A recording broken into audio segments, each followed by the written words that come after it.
नमस्कार दोस्तों, स्वागत है आपका हमारे YouTube चैनल जीके ट्रैकर पे। देखिए फ्रेंड्स, आज के इस वीडियो में हम बात करेंगे जो हमारी एक सीरीज़ है Uttarakhand GK quick revision series, जिसमें हम पूरे उत्तराखंड जीके का क्विक रिवीजन यहाँ पे कर रहे हैं। आज हमारा ये इस सीरीज़ का 5वां वीडियो होगा। इस सीरीज़ में इस वीडियो के अंदर आज हम किन किन टॉपिक्स को कवर करने वाले हैं, जल्दी से उनको यहाँ पर देख लेते हैं। सबसे पहले हम राज्य के अंदर जो पूरा स्वतंत्रता आंदोलन चला उसको यहाँ पे कवर करेंगे। उससे आपके जो क्वेश्चन बनते हैं सारे आपको देखने को मिलेंगे। अदर बुक्स का सारा मिक्सचर एक जगह पर मिलेगा और मॉडर्न हिस्ट्री को लेकर आपसे ज़्यादा क्वेश्चन बन ही जाते हैं।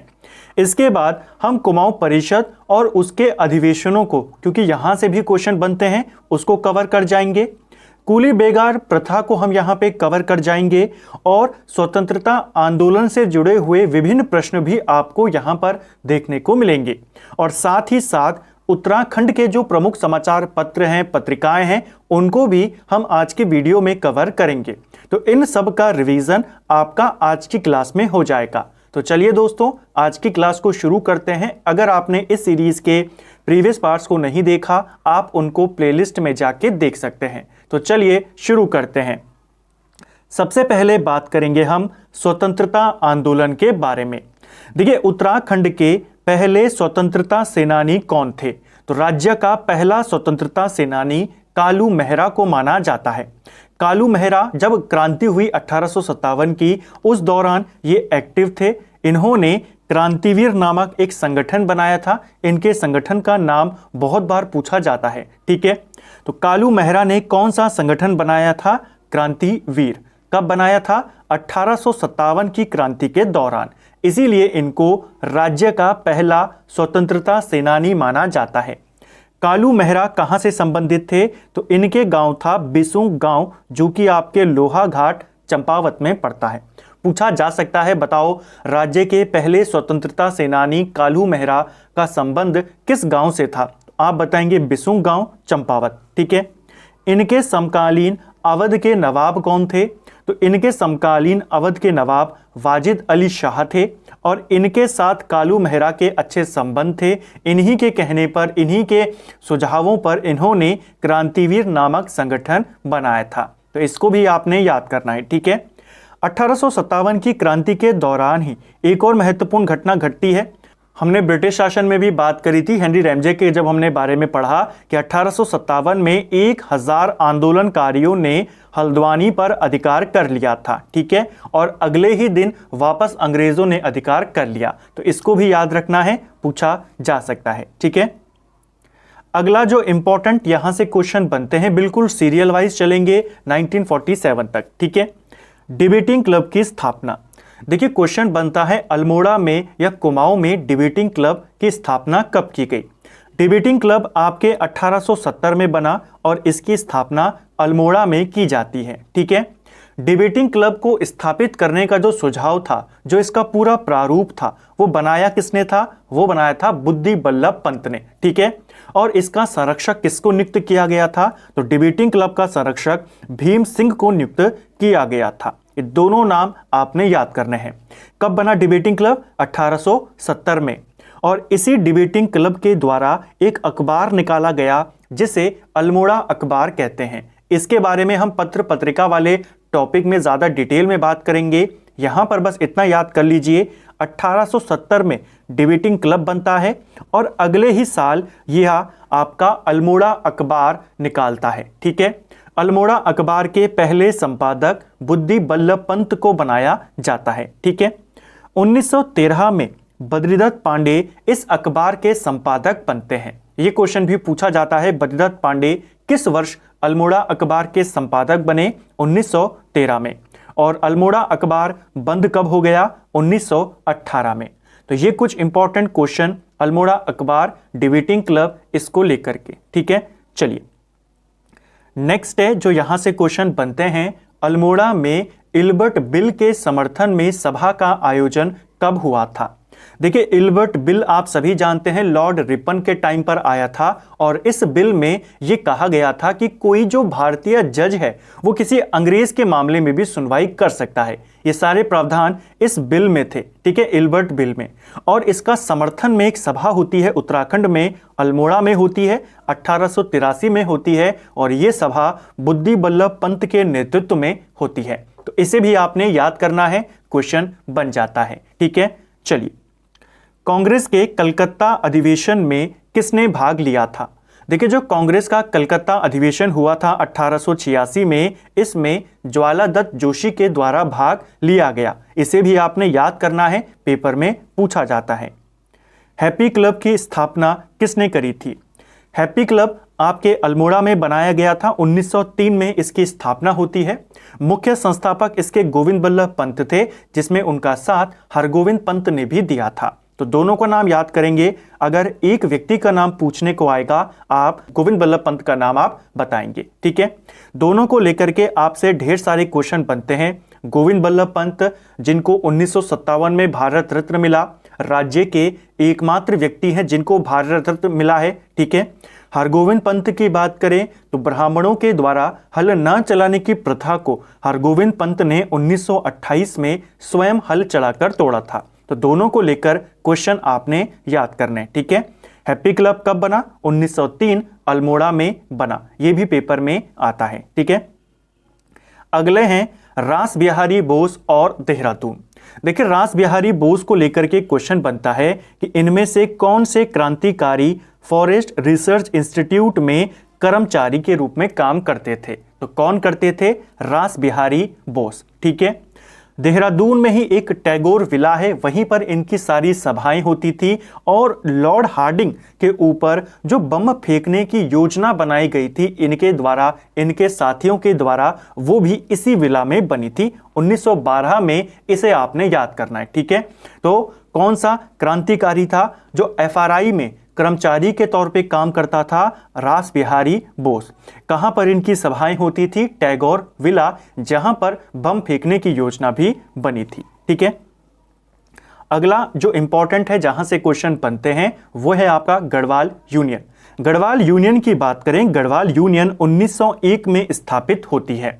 मुख्य योगदान जो इसकी स्थापना में था वो तारादत्त गेरोला का था, ठीक है। गढ़वाल यूनियन के द्वारा एक पत्र निकाला जाता है, गढ़वाली समाचार पत्र। दो बातें याद करनी है। पहला, गढ़वाल यूनियन का गठन कब हुआ? 1901, ठीक है। और इसी गढ़वाल यूनियन ने गढ़वाली नाम का एक समाचार पत्र निकाला, 1905 से निकाला, और यह पत्र देहरादून से आता था। इसे भी आपने याद करना है, ठीक है। और इसके पहले संपादक कौन थे? तो इसके पहले संपादक गिरजादत्त नैथानी को बनाया गया था। इसे भी आपने याद करना है, क्वेश्चन बनता है, ठीक है। अगला है गढ़वाल भ्रात मंडल। गढ़वाल भ्रात मंडल की स्थापना कब होती है? 1907 में गढ़वाल भ्रात मंडल की स्थापना हो जाती है। लखनऊ में इसे स्थापित किया जाता है, ठीक है। गढ़वाल भ्रात मंडल, इसको लेकर के ढेर सारे क्वेश्चन आपके बनते हैं। देखिए, स्थापना होती है 1907 में, लखनऊ में इसकी स्थापना होती है। गढ़वाल भ्रात मंडल के जो संस्थापक थे, मथुरा प्रसाद नैथानी इसके संस्थापक थे, ठीक है। इस जो ये भ्रात मंडल था, इसकी जो पहली बैठक होती है ये आपके 1908 में होती है, कोट द्वार में इस बैठक का आयोजन होता है, जिसके अध्यक्ष कुलानंद बर्थवाल थे। इसको भी याद करना है। गठन 1907 लखनऊ, संस्थापक मथुरा प्रसाद नैथानी, लेकिन पहली बैठक कोटद्वार 1908 कुलानंद बर्थवाल, ठीक है। इसी प्रकार गढ़वाल भ्रात मंडल की अगर हम दूसरी बैठक की बात करें, आमतौर पर आपसे पहली ही बैठक पूछी जाती है। दूसरी बैठक इसकी 1909 में होती है, ये टिहरी में आयोजित होती है, प्रताप सिंह इसकी अध्यक्षता करते हैं। इसके बाद तीसरी बैठक इसकी 1910 में होती है, श्रीनगर में आयोजित होती है, चक्रधर जुयाल इसकी अध्यक्षता करते हैं। उसके बाद 11 और 12 में भी होती है, चौथी और पांचवी। और सबसे इंपॉर्टेंट जो इसका अंतिम जो इसको खत्म किया गया या इसका विलय किया गया 1914 में। 1914 में इस गढ़वाल भ्रात मंडल का विलय और जो ऊपर हमने पढ़ा गढ़वाल यूनियन, इन दोनों का विलय एक नई कमेटी बनाई जाती है नारायण सिंह असवाल के नेतृत्व में, और उसके साथ इसका विलय, इन दोनों का विलय, गढ़वाल भ्रात मंडल और गढ़वाल यूनियन दोनों का विलय कर दिया जाता है। इसे भी आपने याद करना है। ठीक है, तो इसके शुरुआत के 3 अधिवेशन आपको याद करने हैं और उसके बाद सीधा आपने विलय याद करना है 1914 में। ठीक है, व्यापक जन आंदोलन की अगर हम बात करें, व्यापक वन आंदोलन की बात करें 1911 से 1917 के बीच, और उत्तराखंड में स्वतंत्रता आंदोलन जो चला उसको और ज्यादा बल देने में महत्वपूर्ण योगदान वन आंदोलनों का भी रहा था। ठीक है, जो उत्तराखंड में वन आंदोलन के इतर और आंदोलन चले हमारे, जैसे कोटा खर्रा आंदोलन था, इसके अलावा जो हमारे अदर आंदोलन थे जैसे पानी राखो आंदोलन, ठीक है, शिल्पकार आंदोलन, इन सब आंदोलनों के बारे में हम नेक्स्ट वीडियो में बात करेंगे पृथक राज्य आंदोलन के साथ। ठीक है, तो व्यापक वन आंदोलन, इसके बारे में हमने कल भी देखा था, ये आपके 1911 से 1917 के बीच चला। इस दौरान जो महत्वपूर्ण घटना जो हमने कल डिस्कस करी थी, गढ़वाल के वनों को उत्तरी गढ़वाल और दक्षिणी गढ़वाल 2 भागों में बांट दिया गया 1914 में। ठीक है, उत्तर गढ़वाल के लिए पंचवर्षीय योजना ओस्मोस्टन ने बनाई 1916 में, दक्षिण गढ़वाल के लिए भोला नाम के व्यक्ति ने पंचवर्षीय योजना बनाई और 1924 में इन दोनों भागों को वापस से इनका एकीकरण कर दिया जाता है। इसे भी आपने याद करना है। ठीक है, वन आंदोलन को लेकर के वनों से संबंधित फैक्ट हमने कल भी देखे थे कि वन प्रबंधन किया गया था, वन बंदोबस्त किया गया था 1911 से 17 के दौरान स्टीफी और नेल्सन के द्वारा।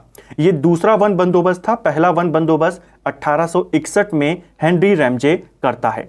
वन प्रबंधन का पहला प्रयास किसने किया था? विलियम ट्रेल ने 1826 में, जब उसने साल के वृक्ष पर प्रतिबंध लगा दिया था उसकी कटाई पर। ठीक है, और हमने ये भी देखा था कल कि भूमि को ABC 3 वर्गों में किसने बांटा था? नेल्सन ने बांटा था। ये सारे फैक्ट आपको याद करने हैं। ठीक है, अल्मोड़ा कांग्रेस की स्थापना। अल्मोड़ा कांग्रेस को लेकर के ढेर सारे क्वेश्चन आपके बनते हैं। अल्मोड़ा कांग्रेस आपकी 1912 में बनी थी। ठीक है, इसको आपने याद करना है। अल्मोड़ा कांग्रेस की स्थापना कब होती है? 1912 में। और गढ़वाल कांग्रेस कब बनती है? 1918 में। ठीक है, स्वामी सत्यदेव ने शुद्ध साहित्य समिति का गठन कब किया था? देखिए, शुद्ध साहित्य समिति इसका गठन 1913 में होता है। स्वामी सत्यदेव के द्वारा इसका गठन किया जाता है और ये आपके अल्मोड़ा में बनाई जाती है। ये क्वेश्चन पेपर में पूछा जा चुका है। ठीक है, स्वामी सत्यदेव ने शुद्ध साहित्य समिति बनाई। एक और व्यक्ति हैं जिनका नाम है सत्य प्रसाद रतूड़ी। उन्होंने 1935 में टिहरी के अंदर बाल सभा का गठन किया था। दोनों व्यक्तियों के क्वेश्चन आपको याद रखने हैं। जो सत्यदेव थे इन्होंने साहित्य के लिए काम किया और बाल सभा किसने बनाई? सत्य प्रसाद रतूड़ी ने 1935 में टिहरी में। ठीक है, काशीपुर में प्रेम सभा की स्थापना किसने करी थी? तो काशीपुर में प्रेम सभा जीबी पंत ने 1914 में बनाई और काशीपुर में ही 1918 में गोविंद बल्लभ पंत ने खद्दर आश्रम की स्थापना भी करी थी। तो दोनों याद करने हैं। काशीपुर में प्रेम सभा बहुत बार आता है 1914 में। ठीक है, और 1918 में खद्दर आश्रम। ठीक है, अल्मोड़ा होम रूल लीग की स्थापना कब हुई थी? देखिए, अल्मोड़ा होम रूल लीग की अगर हम बात करें, इसकी स्थापना 1914 मानी जाती है। ठीक है, हालांकि जो ये लीग बनी थी home rule league, Badridatt Pandey और उनके सहयोगियों ने, जो बाल गंगाधर तिलक थे, उनकी लीग को देखकर बनाया था। लेकिन जैसा हम जानते हैं, आयोग हर बार इसका उत्तर 1914 को ही मानता है और भारत में होम रूल लीग तिलक के द्वारा अप्रैल 1916 में खोली जाती है। तो ये थोड़ा सा इसमें कॉन्ट्रडिक्शन है, यानी कि दोनों आपस में मैच नहीं होते, लेकिन फिर भी आपको 1914 को ही याद करना है, क्योंकि आयोग ने जब जब इस क्वेश्चन को दिया है परीक्षा में, हर बार 1914 ही वो आंसर मानता है। ठीक है, तिलक ने होम रूल लीग खोली थी अप्रैल 1916 में और एनी बेसेंट ने भी होम रूल लीग खोली थी सितंबर 1916 में। ठीक है, और बद्रीदत्त पांडे का एक फेमस स्टेटमेंट भी है, हमने छली बुढ़िया बसंती की होम रूल लीग नहीं खोली है, हमने तिलक वाली लीग की स्थापना करी है। तो ये किसने कहा था? बद्रीदत्त पांडे ने ये स्टेटमेंट दिया था। ठीक है, तो इन तीनों को आपको याद करना है, क्वेश्चन बन जाता है। एक और चीज, देहरादून में होम रूल लीग की शाखा किसने स्थापित करी? ये पिछले साल आपसे पूछा गया था। तो देहरादून में होम रूल लीग की शाखा स्वामी विचारानंद सरस्वती के द्वारा स्थापित की गई। 1918 में इसे यहाँ पर स्थापित किया गया था। ठीक है। देहरादून में राजनीतिक चेतना जागृत करने का श्रेय किसको दिया जाता है? ये क्वेश्चन भी आपसे बन सकता है। देहरादून में राजनीतिक चेतना जागृत करने का श्रेय आर्य समाज को दिया जाता है। ठीक है।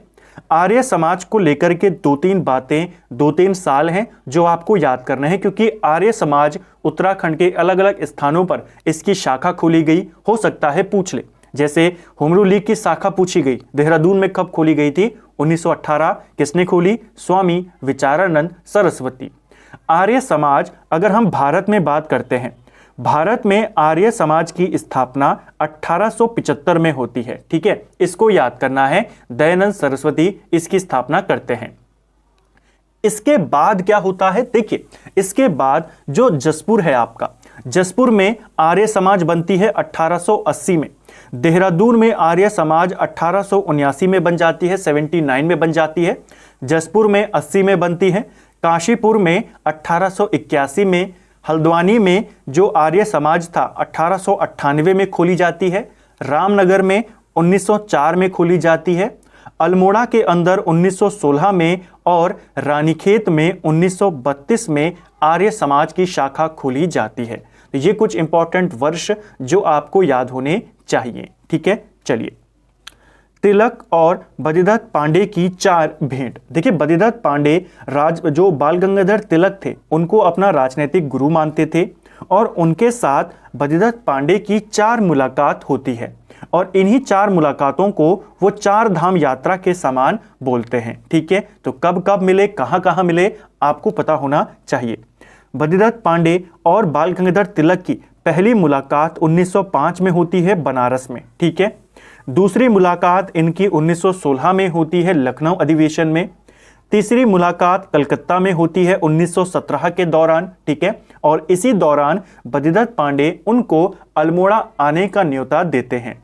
और चौथी और अंतिम मुलाकात 1919 में अमृतसर में होती है। ठीक है, और इसी मुलाकात के बाद बद्रीदत्त पांडे कहते हैं कि मेरी 4 धाम की यात्रा यहाँ पर समाप्त हो गई। इसको भी आपने याद करना है, हो सकता है पूछ लिया जाए। ठीक है, चलिए अब हम बात करेंगे कुमाऊं परिषद और उसके अधिवेशनों के बारे में। बहुत बार यहां से क्वेश्चन बनता है। कुमाऊं परिषद की स्थापना की बात करें, कुमाऊं परिषद आपके 1916 में बनी थी। नैनीताल में इसकी स्थापना करी गई थी। ठीक है, कुमाऊं परिषद की पहली कल्पना किसने करी थी? तो कुमाऊं परिषद की पहली कल्पना अल्मोड़ा अखबार ने करी थी, 1908 में करी थी। अल्मोड़ा अखबार ने अपने एक लेख में कहा था किस प्रकार की एक संस्था होनी चाहिए जो राज्य के जो स्थानीय मुद्दे हैं, जो ज्वलंत मुद्दे हैं, उन पर कार्य कर सके, उनके लिए सरकार पर दबाव बना सके।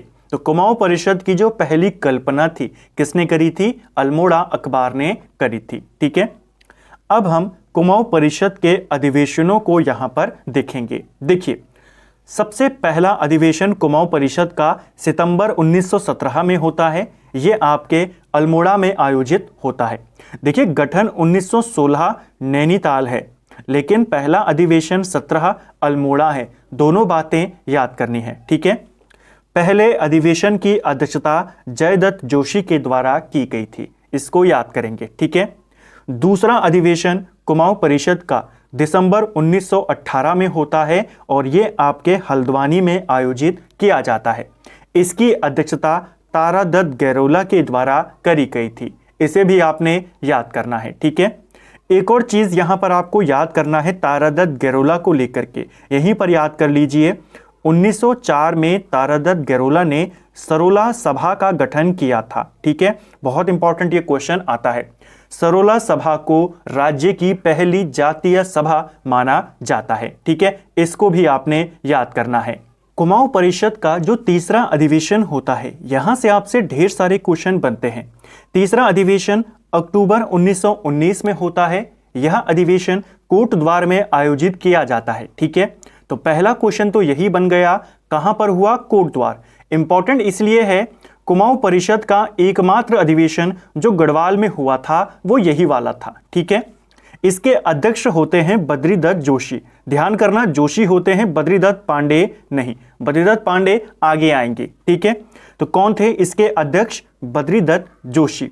इसी अधिवेशन में जंगलात संबंधी प्रस्ताव रखा जाता है। कौन रखते हैं? प्रेम बल्लभ पांडे। और इसी अधिवेशन में कूली उतार संबंधी एक प्रस्ताव रखा जाता है जिसे मथुरा प्रसाद नैथानी के द्वारा रखा जाता है। तो दोनों बातें आपने याद करनी है। ठीक है, कोटद्वार अधिवेशन को गुरु परंपरा के लिए भी जाना जाता है। सीधा क्वेश्चन बनेगा, किस अधिवेशन को गुरु परंपरा के लिए जाना जाता है? कोटद्वार अधिवेशन। ठीक है, कोटद्वार अधिवेशन को ही हिंदू मुस्लिम एकता के लिए भी जाना जाता है। इसको भी याद करना है, क्वेश्चन बन सकता है कि कुमाऊं परिषद के किस अधिवेशन को हिंदू मुस्लिम एकता के लिए जाना जाता है? कोटद्वार अधिवेशन, जो कि तीसरा अधिवेशन था। हिंदू मुस्लिम एकता के प्रेरणता कौन माने जाते हैं? बद्रीदत्त पांडे माने जाते हैं। ठीक है, चलिए, इसके बाद होता है कुमाऊं परिषद का चौथा अधिवेशन। चौथा अधिवेशन दिसंबर 1920 में होता है। इसकी अध्यक्षता हरगोविंद पंत करते हैं और इसका आयोजन काशीपुर में किया जाता है। ठीक है, इसको याद करेंगे। पांचवा अधिवेशन 1923 में होता है। टनकपुर में इसका आयोजन होता है और इसकी अध्यक्षता बद्रीदत्त पांडे के द्वारा की जाती है। कुमाऊं परिषद का छठवां और अंतिम अधिवेशन होता है 1926 में। अल्मोड़ा रानीखेत में यह अधिवेशन होता है। इसकी अध्यक्षता बैरिस्टर मुकुंदी लाल करते हैं और यहीं पर कांग्रेस में इसका विलय कर दिया जाता है।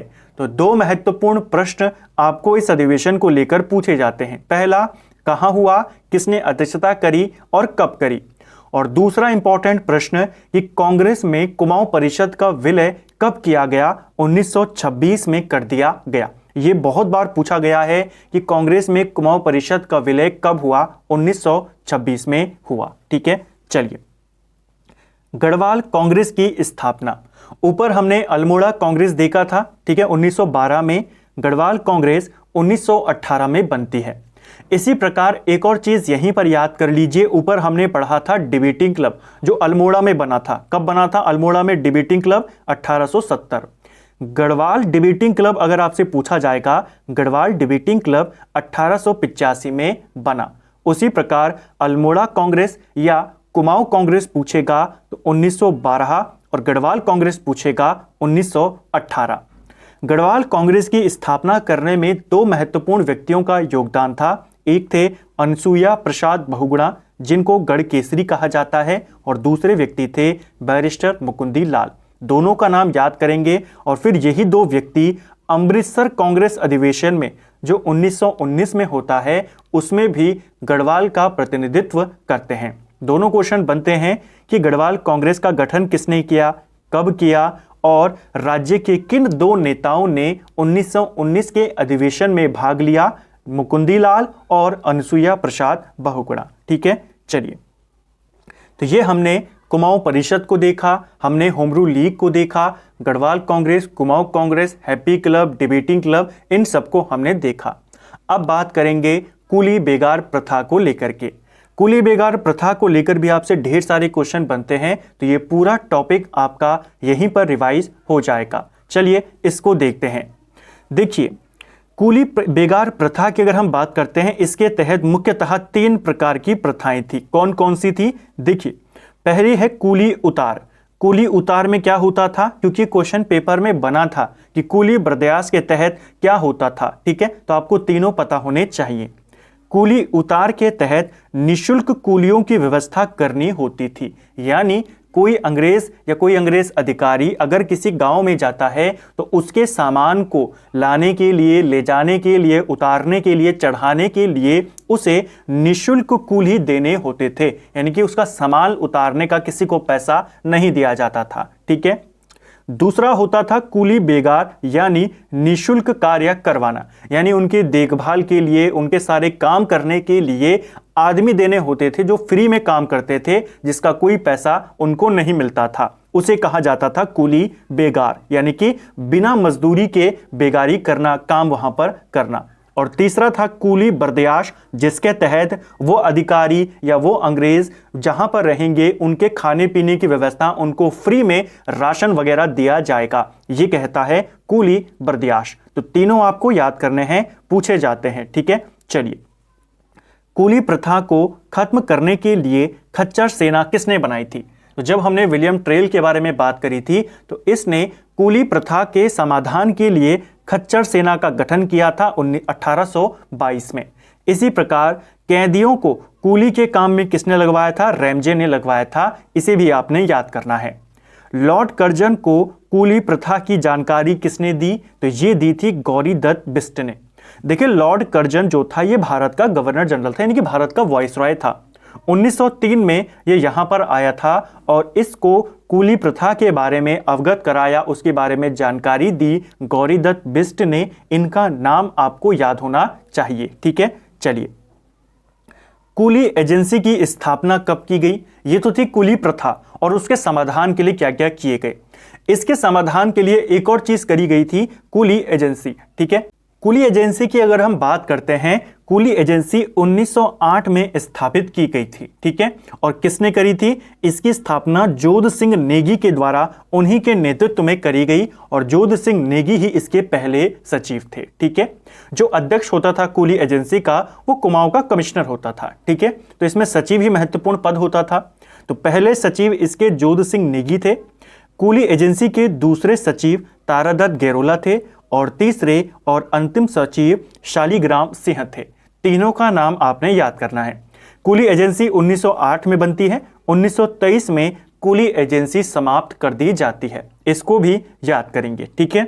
एक और चीज याद करनी है, कूली प्रथा के विरुद्ध एकजुट होकर कार्य करने का आह्वान किसने किया था? तो कौन से राष्ट्रीय नेता थे जिन्होंने कूली प्रथा के विरुद्ध एकजुट होने का आह्वान 1917 में किया?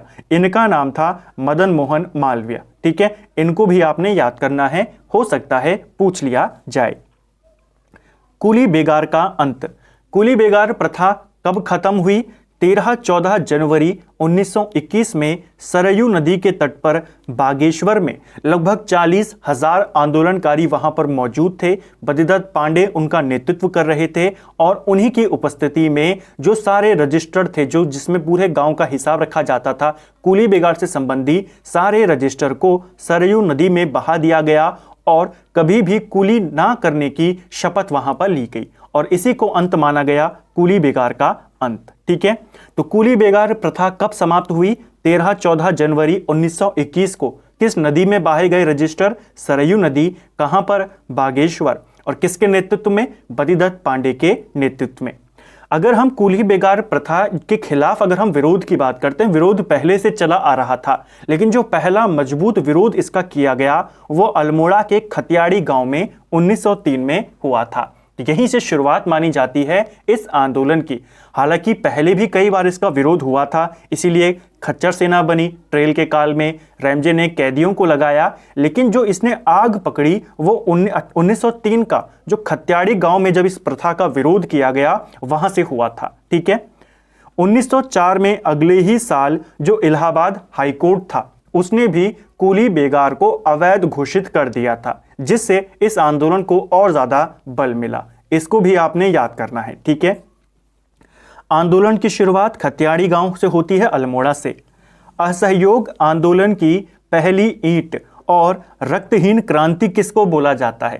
तो असहयोग आंदोलन की पहली ईंट और रक्तहीन क्रांति कूली आंदोलन को ही बोला जाता है, ठीक है। कूली बेगार आंदोलन को जो ये चला था, इसको रक्तहीन क्रांति की संज्ञा किसने दी थी? ये क्वेश्चन बनता है, ठीक है। तो कूली प्रथा जो ये अंत किया गया, कूली बेगार आंदोलन, इसे रक्तहीन क्रांति की संज्ञा महात्मा गांधी के द्वारा दी गई थी, ठीक है। जब इस प्रथा को समाप्त किया गया 13-14 जनवरी 1921 में, उस समय डिप्टी कमिश्नर कौन था? तो डाइबल उस समय डिप्टी कमिश्नर था। कुमाऊं कमिश्नर आप सभी जानते हैं, कल हमने पढ़ा था, पी विंडम इस समय कुमाऊं का कमिश्नर था।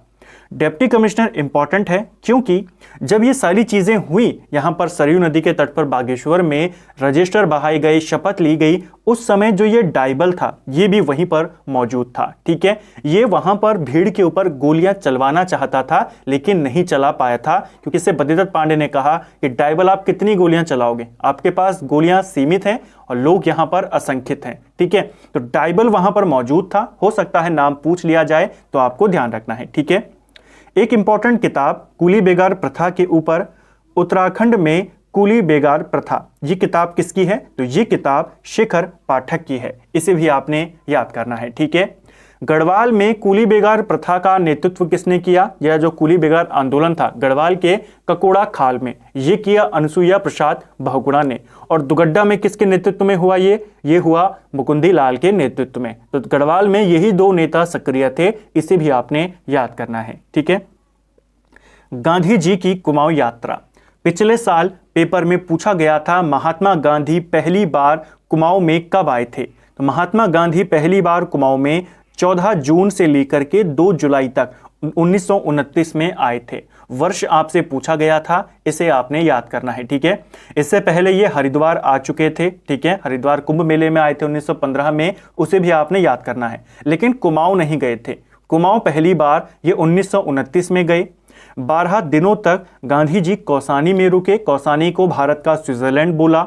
यहीं पर अनाशक्ति योग के नाम से गीता पर भूमिका इन्होंने लिखी, टीका लिखा, और जहां पर लिखा उसे अनाशक्ति आश्रम कहते हैं।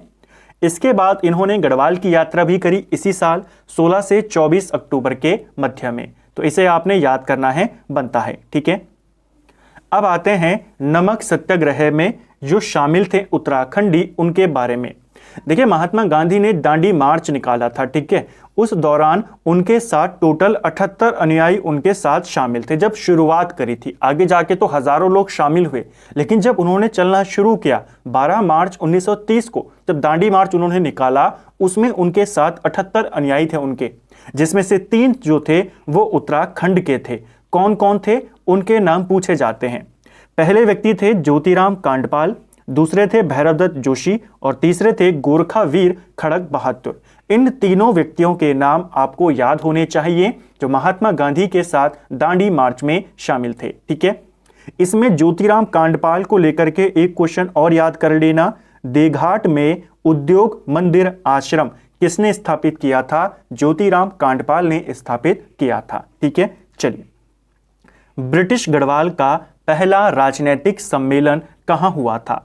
तो ब्रिटिश गढ़वाल का जो पहला राजनीतिक सम्मेलन था ये 1930 में हुआ, दुगड्डा में इसका आयोजन किया गया था। ठीक है, अगला जो महत्वपूर्ण घटना घटती है वो है पेशावर कांड। पेशावर कांड आपका कब हुआ? 23 अप्रैल 1930 को पेशावर कांड घटित हुआ। बहुत बार हम पेशावर कांड को रिवाइज कर चुके हैं, जल्दी से इसके पॉइंट्स को देख लेते हैं। हुआ क्या था पेशावर कांड में? निहत्थे अफगान आंदोलनकारियों पर गोली चलाने से मना कर दिया था। ठीक है, आंदोलनकारियों का नेतृत्व खान अब्दुल गफार खान कर रहे थे, इनको सीमांत गांधी भी कहते हैं। स्थान कहां था? तो पेशावर का एक बाजार है किस्सा खानी बाजार, वहीं पर यह घटना घटी जिसे हम पेशावर कांड कहते हैं। पेशावर कांड के नायक कौन थे? चंद्र सिंह गढ़वाली। इनका संबंध कौन सी रेजिमेंट से था? 2/18 गढ़वाल राइफल से इनका संबंध था। संबंधित ब्रिटिश अधिकारी कौन था जिसने गोली चलाने का आदेश दिया?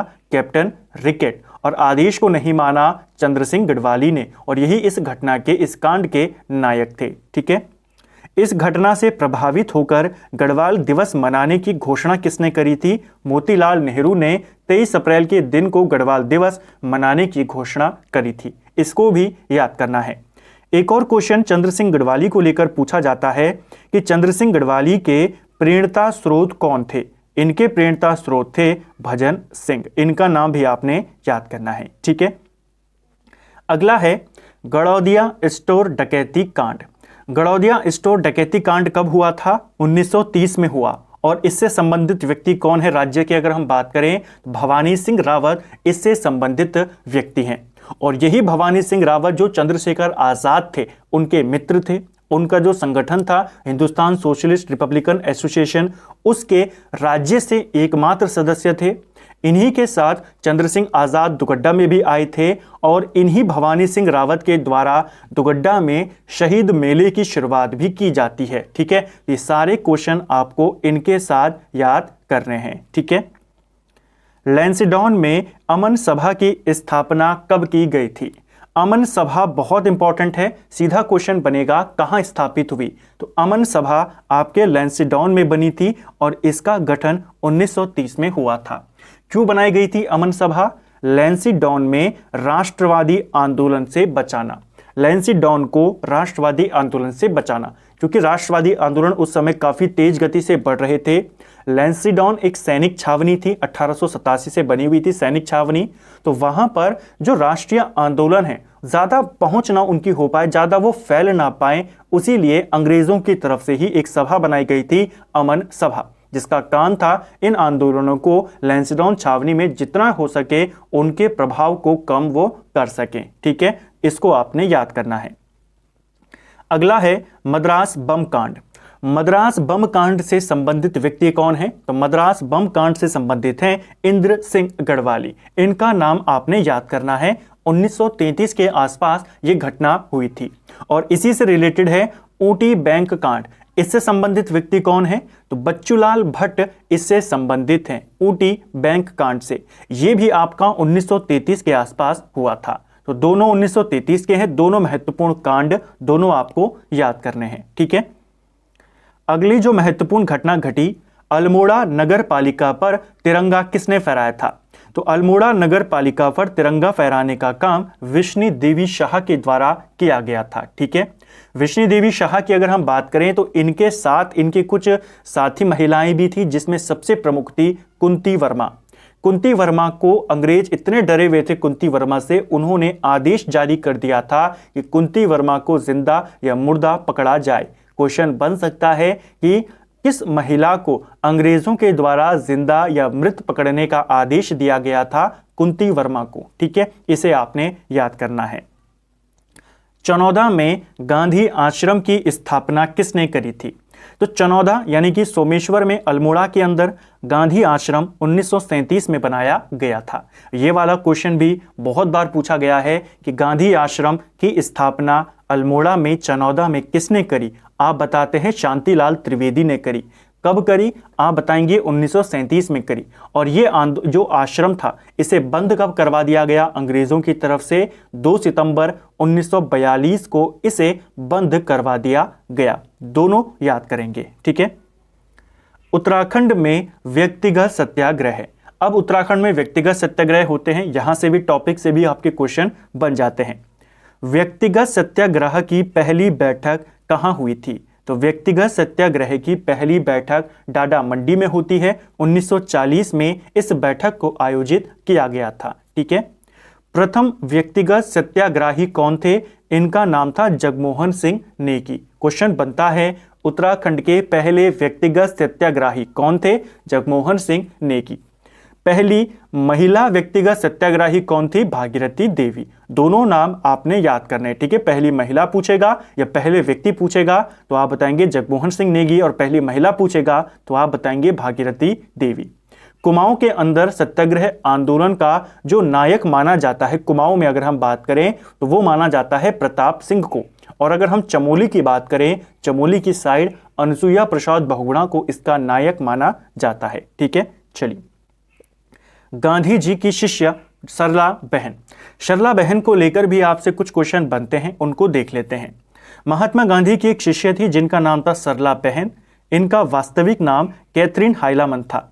इन्होंने कौसानी में लक्ष्मी आश्रम की स्थापना करी। इसके अलग अलग वर्ष आपको देखने को मिलते हैं, लेकिन जो ज्यादा आपको देखने को मिलता है वो 1941 मिलता है। तो आप भी इसी को याद करते हुए चले।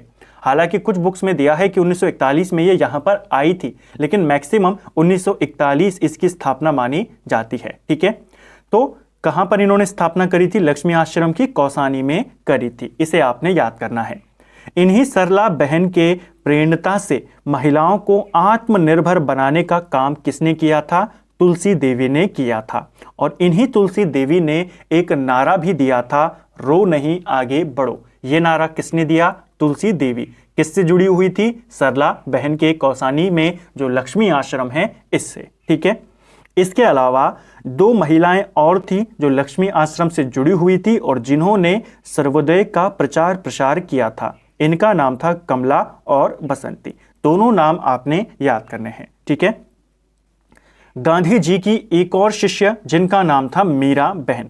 गांधी जी की दूसरी विदेशी शिष्य कौन थी? मीरा बहन। इनका वास्तविक नाम था मैडलिन स्लेड और मैडलिन स्लेड ने ऋषिकेश में पशु लोक की स्थापना करी थी। तो दोनों बातें आपने याद करनी है। ठीक है, अगला है भारत छोड़ो आंदोलन।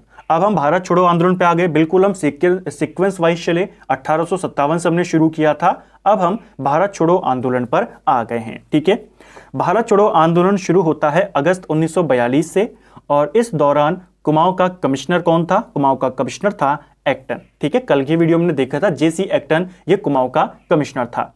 आपसे क्वेश्चन बनता है कि भारत छोड़ो आंदोलन का सबसे ज्यादा प्रभाव उत्तराखंड में कहां पड़ा? तो ये पड़ा अल्मोड़ा के अंदर। इसको आपने याद करना है। ठीक है, भारत छोड़ो आंदोलन के दौरान अल्मोड़ा में सबसे पहले किसे नजरबंद किया गया था? हरगोविंद पंत को नजरबंद यहां पर किया गया। इसे भी आपने याद करना है।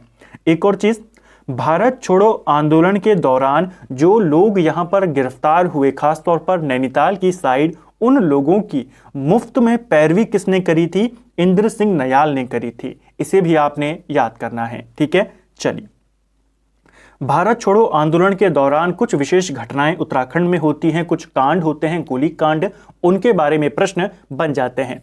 जैसे एक था आपका देघाट गोली कांड। देघाट गोली कांड आपके 18 अगस्त 1942 को होता है। कहीं कहीं पर इसे 19 अगस्त भी दिया है। ठीक है, 1942। तो दोनों डेट आपको याद करनी है। ज्यादातर आपको 18 देखने को मिलेगा। देघाट गोली कांड में कौन कौन शहीद हो गए थे?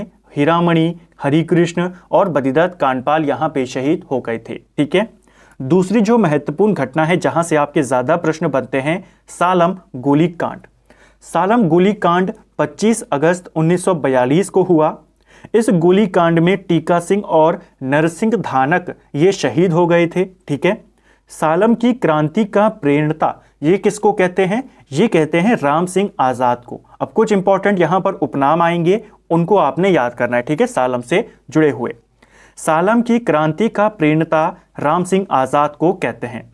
जो राम सिंह आजाद थे ये कहां से गिरफ्तार किए गए? ये गिरफ्तार हुए बद्रीनाथ से। ठीक है, इनका केस किसने लड़ा? इनका केस लड़ा गोपाल स्वरूप पाठक ने। और जैसा मैं आपको हर बार बताता हूं, इनका नाम आपने याद करना है क्योंकि ये वकील किसके थे? राम सिंह आजाद के वकील बने थे, उनकी पैरवी करी थी। और यही गोपाल स्वरूप पाठक बाद में जाके भारत के वाइस प्रेसिडेंट भी बनते हैं, उपराष्ट्रपति भी बनते हैं। तो इसीलिए आपको नाम याद करना है। ठीक है, चलिए, सालम में राजनैतिक चेतना के जनक कौन माने जाते हैं? तो सालम में राजनैतिक चेतना का जनक राम सिंह धोनी को माना जाता है और इन्हीं राम सिंह धोनी को भारत माता का सच्चा सपूत भी बोला जाता है। तो ये दोनों उपनाम किसके हैं? राम सिंह धोनी के। और इन्हीं राम सिंह धोनी के द्वारा एक समाचार पत्र निकाला जाता है जिसके बारे में पिछले साल पूछा गया था। बंधु नामक समाचार पत्र किसने निकाला था? इन्हीं राम सिंह धोनी ने निकाला था। सालम का भगत सिंह किसको बोला जाता है? तो शालम का भगत सिंह या सालम का शेर ये प्रताप सिंह बोरा को बोला जाता है। ठीक है, तो ये सारे नाम आपने याद करने हैं। राजनीतिक चेतना का जनक, इसके अलावा सालम की क्रांति का प्रेरणता, ये सारे उपनाम आपको याद होने चाहिए। ठीक है, अब अगला जो गोली कांड हुआ वो था सल्ट गोली कांड। सल्ट गोली कांड जो घटित हुआ आपका ये 5 सितंबर 1942 को हुआ। सबसे इंपॉर्टेंट डेट है। सल्ट में गोली चलाने का आदेश किसने दिया था? तो एसडीएम जो था यहाँ का उस समय जॉनसन, इसने गोली यहाँ पर चलवाई थी। क्या हुआ यहाँ पर? जो गंगादेव या गंगाराम खीमादेव थे वो यहाँ पर शहीद हो गए। चूड़ामणि और बहादुर सिंह ये दोनों घायल हो गए थे शुरुआत में, बाद में ये भी शहीद हो गए। तो सल्ट गोली कांड में गंगाराम, खीमादेव, चूड़ामणि, बहादुर सिंह ये सभी लोग यहाँ पे शहीद हो गए थे और इसीलिए आज भी सल्ट क्षेत्र में आपका 5 सितंबर को शहीद दिवस के रूप में मनाया जाता है। इसे भी आपने याद करना है। कुमाऊं का बारदोली किसे कहते हैं? तो कुमाऊं का बारदोली सल्ट क्षेत्र को कहते हैं। और किसने कहा था? महात्मा गांधी ने इसे कुमाऊं का बारदोली कहा था। ठीक है। सल्ट में शहीद स्मृति दिवस कब मनाते हैं? बहुत बार ये क्वेश्चन पेपर में आया है। 5 सितंबर को शहीद स्मृति दिवस मनाया जाता है। ठीक है। ये हमने देखा कुमाऊं का बारदोली या उत्तराखंड का बारदोली। क्वेश्चन बने अगर जैसे पिछली बार बना था गढ़वाल का बारदोली, तो गढ़वाल का बारदोली गुजरू को बोला जाता है। ठीक है। जो गुजरू आंदोलन था इसे गढ़वाल का बारदोली कहा जाता है। आपसे 3 बार पूछा जाता है, 3 प्रकार के बारदोली आपसे पूछे जाते हैं। पहला उत्तराखंड का बारदोली, कुमाऊं का बारदोली और गढ़वाल का बारदोली। उत्तराखंड और कुमाऊं का पूछे तो सल्ट को बताएंगे, गढ़वाल का पूछेगा तो गुजरू को बताएंगे। ठीक है। गुजरू आंदोलन के प्रेरणता कौन थे? तो ये थे राम प्रसाद नौटियाल। इनका नाम भी आपने याद करना है। ठीक है। सिलांगी में राष्ट्रीय विद्यालय किसने खोला था? तो सिलांगी में राष्ट्रीय विद्यालय सदानंद कुकरेती के द्वारा खोला गया था। ठीक है। और ताड़ी खेत में प्रेम विद्यालय किसने खोला? देवकीनंदन पांडे और भगीरथ पांडे के द्वारा ताड़ी खेत में प्रेम विद्यालय खोला गया। ये दोनों भी आपने याद करने हैं। ठीक है। अब बात करते हैं आजाद हिंद फौज में जो उत्तराखंडी शामिल थे उनके बारे में, क्योंकि यहां से भी क्वेश्चन बन जाते हैं। आजाद हिंद फौज में उत्तराखंड के कितने सैनिक शामिल थे? तो लगभग 2500 सैनिक उत्तराखंड के थे आजाद हिंद फौज में, यानी कि लगभग 12%। जो गढ़वाल राइफल्स की 2 महत्वपूर्ण बटालियन थी, एक आपकी 2/18 और एक आपकी 5/18, ये दोनों बटालियन 1942 में आजाद हिंद फौज में शामिल हो जाती हैं। ठीक है। इसे भी आपने याद करना है। सुभाष चंद्र बोस के निजी सहायक कौन थे? तो सुभाष चंद्र बोस के निजी सहायक के रूप में बुद्धि शरण रावत को नियुक्त किया गया था। आजाद हिंद फौज में कर्नल पद तक पहुंचने वाले राज्य के व्यक्ति कौन थे? पितृशरण रतूड़ी इनका नाम था। ठीक है। पीसी रतूड़ी इनका शॉर्ट नेम है। ठीक है। सिंगापुर स्थित ऑफिसर ट्रेनिंग स्कूल का कमांडर किसे नियुक्त किया गया? तो चंद्र सिंह नेगी को नियुक्त किया गया। नेताजी के अंगरक्षक बटालियन के कमांडर कौन थे? तो नेताजी यानी सुभाष चंद्र बोस के जो अंगरक्षक बटालियन थी इसका कमांडर मेजर देव सिंह दानू को चुना गया था। ये कुछ महत्वपूर्ण अधिकारी जो आपको पता होने चाहिए। अगले हैं और इंपॉर्टेंट हैं वीर केसरी चंद।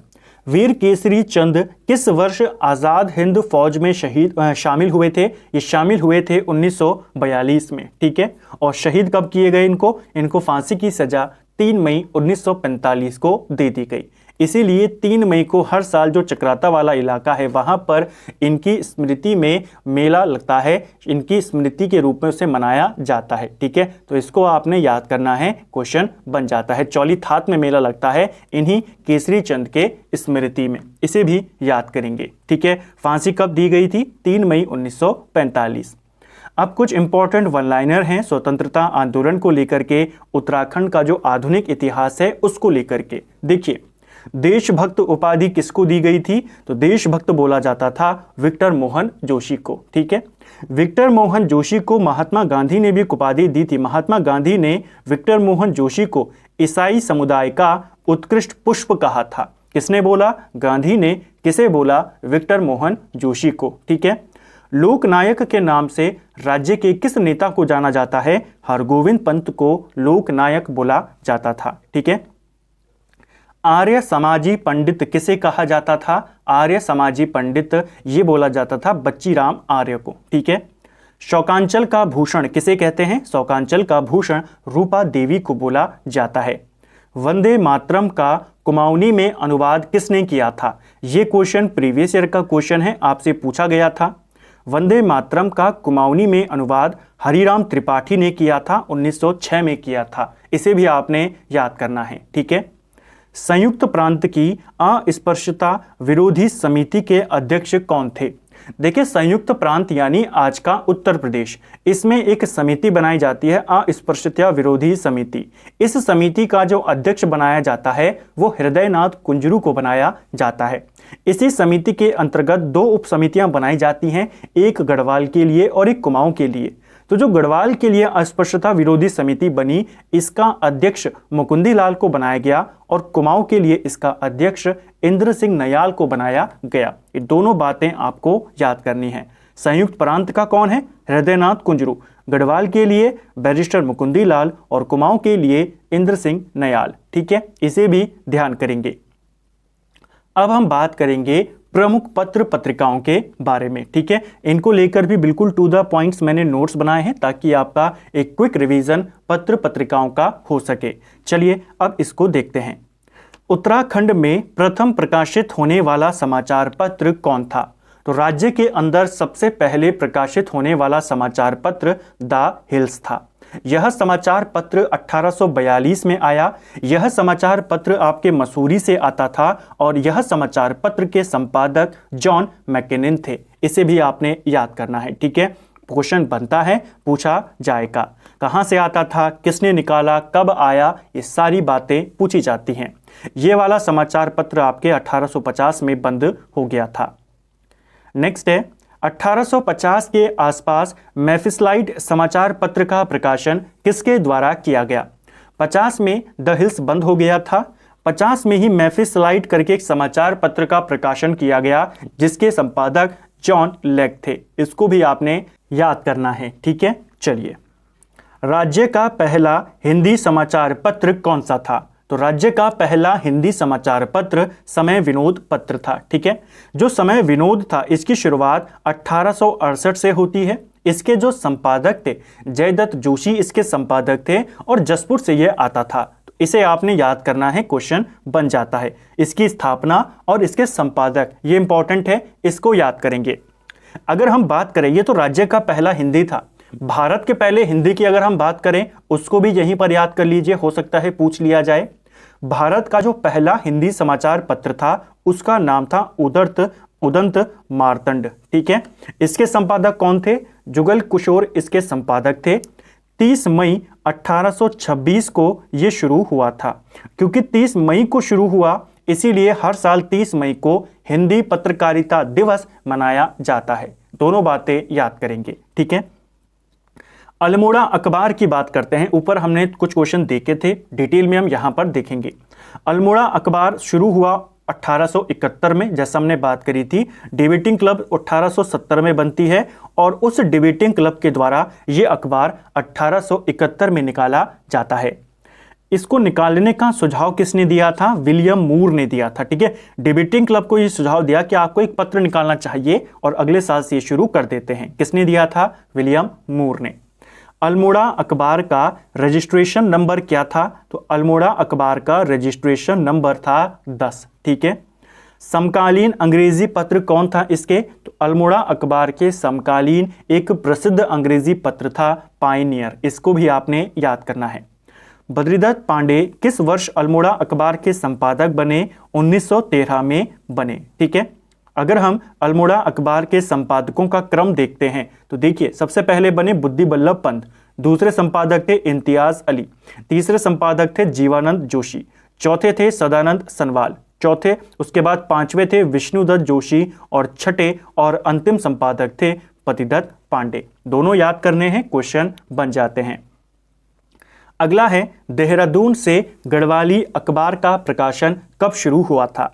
एक और चीज, हमने ऊपर अल्मोड़ा अखबार की बात करी। 1913 में बद्रीदत्त पांडे उसके संपादक बनते हैं और 1918 में वो पत्र बंद हो जाता है। तो बंद भी आपको याद करना है, पूछा जा सकता है। ठीक है, जो गढ़वाली अखबार था इसके बारे में भी हमने ऊपर बात करी थी। 1905 में ये आया था। गढ़वाल यूनियन जो 1901 में बनी थी उसके द्वारा इसे निकाला गया था। ठीक है, इसके पहले संपादक जो थे वो गिरिजादत्त नैथानी थे और इसके पहले अंक में सत्यशरण रतूड़ी की एक प्रसिद्ध कविता उठो गढ़वाली को प्रकाशित किया गया था। इसे भी आपने याद करना है। ठीक है, जो ये गढ़वाली अखबार था इसके केवल 3 ही संपादक हुए, जिसमें पहले थे आपके गिरिजादत्त नैथानी, दूसरे संपादक थे तारादत्त गैरोला और तीसरे संपादक थे इसके जो विशंबर दत्त चंदोला हैं। ठीक है, तो तीनों का नाम आपने याद करना है।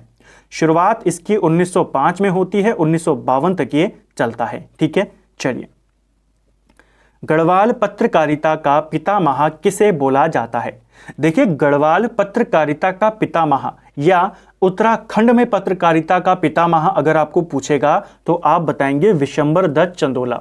और गढ़वाल में पत्रकारिता का जनक आपसे पूछा जाएगा, ये तो पितामह है, अगर जनक पूछा जाएगा तब आप गिरिजादत्त नैथानी का नाम लेंगे। ठीक है, दोनों बातें याद करेंगे। गढ़वाल में प्रकाशित पहला हिंदी समाचार पत्र कौन सा था?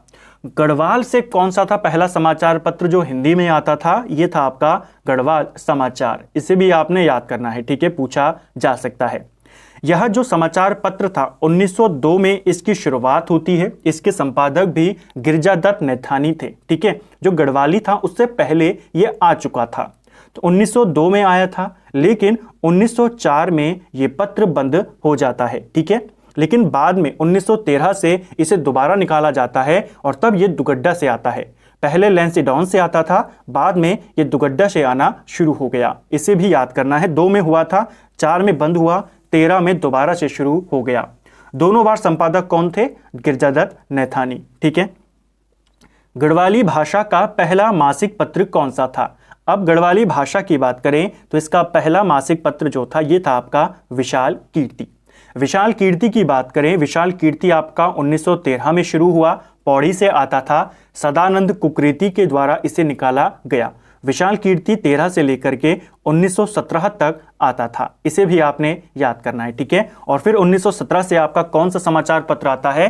पुरुषार्थ नामक समाचार पत्र शुरू कर दिया जाता है। और उसी पुरुषार्थ समाचार पत्र में एक लाइन छपी थी, खबर छपी थी अल्मोड़ा अखबार के बारे में कि एक फायर के 3 शिकार, कूली, मुर्गी और अल्मोड़ा अखबार। किसमें छपा था? पुरुषार्थ में छपा था।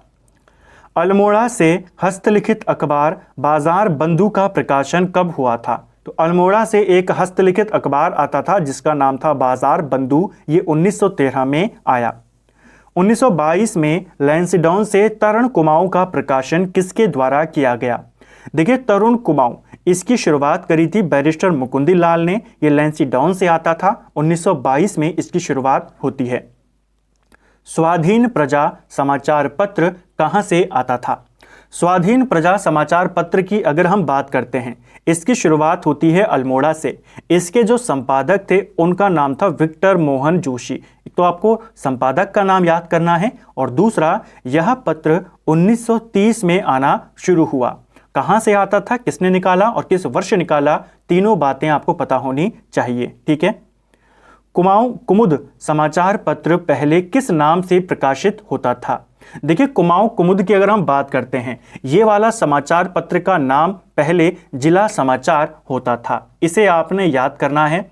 1922 में अल्मोड़ा से इसकी शुरुआत होती है, जिला समाचार इसका नाम था, लेकिन 1925 में इसका नाम बदलकर कुमाऊं कुमुद कर दिया जाता है। ठीक है, इसके जो संपादक थे पूर्णचंद उनका नाम था। ठीक है, गणदेश समाचार पत्र कहां से प्रकाशित होता था?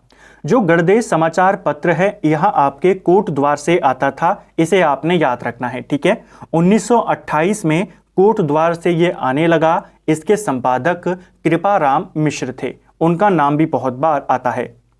अल्मोड़ा से समता नामक साप्ताहिक पत्र का संपादन किसने और कब शुरू किया था? तो समता नाम का एक समाचार पत्र ये अल्मोड़ा से आता था और इसकी शुरुआत हरिप्रसाद टमटा ने करी थी 1934 में। इसे भी आपने याद करना है। ठीक है, क्वेश्चन बन जाता है। गढ़वाल से हितैषी नामक पत्र का संपादन किसने किया था? तो एक और समाचार पत्र हितैषी, और इसका जो संपादन किया पीताम्बर दत्त पसबोला ने किया। 1935 से यह समाचार पत्र आता था। ठीक है, कोट द्वार से संदेश नामक पत्र कब निकाला गया था? तो संदेश नामक पत्र जो है ये भी कोट द्वार से आता था। कृपाराम मिश्र और इस बार उनके साथी थे हरिराम मिश्र, इन दोनों ने निकाला। 1938 में ये आया था। ठीक है, हल्द्वानी से जागृत जनता का प्रकाशन किसके द्वारा किया गया? तो जागृत जनता समाचार पत्र ये हल्द्वानी से आता था। इसके संपादक थे पीताम्बर पांडे। ठीक है, 1939 में ये आने लगा था। ठीक है, चलिए 1939 में लैंसीडाउन से कर्मभूमि का प्रकाशन किसने किया था? तो 1939 में लैंसीडॉन से एक पत्र आता था कर्मभूमि। बहुत इंपॉर्टेंट है इसकी लोकेशन और वर्ष, बहुत बार पेपर में आया है। इसकी शुरुआत होती है लैंसीडॉन से। भैरव दत्त धूलिया और भक्त दर्शन इसके संपादक थे। ठीक है।